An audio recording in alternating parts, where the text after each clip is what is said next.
Assalamualaikum warahmatullahi wabarakatuh. Selamat pagi, salam sejahtera untuk kita semua.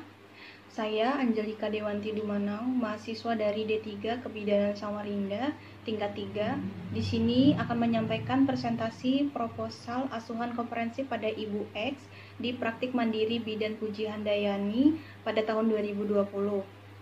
Di mana proposal ini terdiri dari bab 1 pendahuluan, bab 2 tinjauan pustaka, dan bab 3 metode laporan kasus.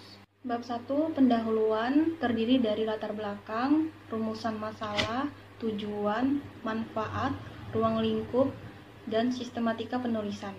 Latar belakang. Target SDGs untuk memperbaiki kesehatan ibu, bayi baru lahir, dan anak yang harus dicapai pada tahun 2030 yaitu angka kematian ibu atau AKI diturunkan hingga 70 per 100.000 kelahiran hidup, dan angka kematian bayi atau AKB diturunkan hingga 12 per 100.000 kelahiran hidup. AKI dan AKB merupakan salah satu indikator utama derajat kesehatan suatu negara. AKI dan AKB juga mengidentifikasikan kemampuan dan kualitas pelayanan kesehatan menurut WHO tahun 2016. Berdasarkan Survei Demografi dan Kesehatan Indonesia atau SDKI tahun 2017, angka kematian ibu atau AKI mencapai 305 per 100.000 kelahiran hidup dengan jumlah kasus sebesar 14.623 kasus. Penyebab terbanyak kematian ibu disebabkan oleh preeklamsi dan perdarahan. Angka kematian bayi atau AKB mencapai 10.294 kasus kematian bayi disebabkan oleh bayi berat lahir rendah atau BBLR dan aspeksia menurut Kemenkes RI tahun 2017.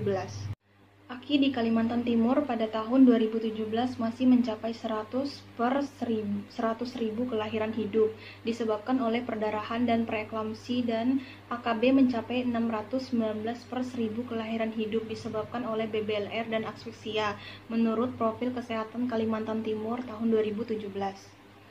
AKI di Samarinda pada tahun 2018 masih mencapai 59 per 16.839 kelahiran hidup disebabkan oleh perdarahan dan preeklamsi, dan AKB mencapai 34 per 1.000 kelahiran hidup disebabkan oleh BBLR dan aspeksia menurut Profil Kesehatan Kota Samarinda tahun 2018.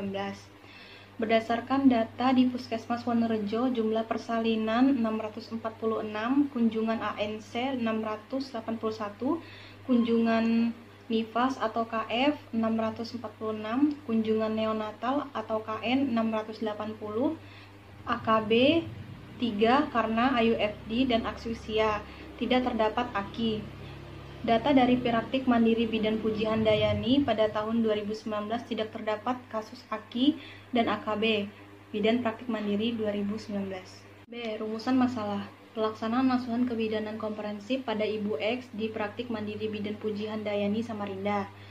C. Tujuan. Memberikan asuhan kebidanan secara komprehensif pada Ibu X dengan menggunakan pola pikir ilmiah melalui pendekatan manajemen kebidanan. D. Manfaat. Yang pertama itu ada manfaat teoritis, yang kedua ada manfaat praktis. Kemudian ruang lingkup, meliputi kehamilan, persalinan, bayi baru lahir, nifas, neonatus, dan pelayanan kontrasepsi. Bab 2 tinjauan pustaka. A. Konsep dasar teori terdiri dari kehamilan, persalinan, BBL, nifas, neonatus, dan kontrasepsi. B.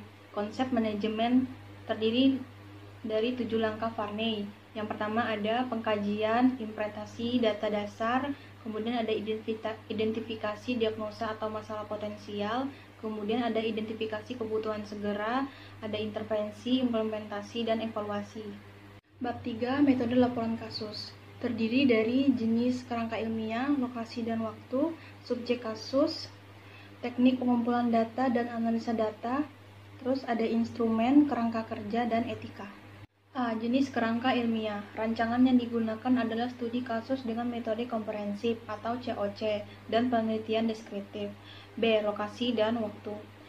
Lokasi di Praktik Mandiri Bidan Puji Handayani Samarinda, wilayah kerja Puskesmas Wonorejo. Waktu dari bulan Juni sampai Juli tahun 2020.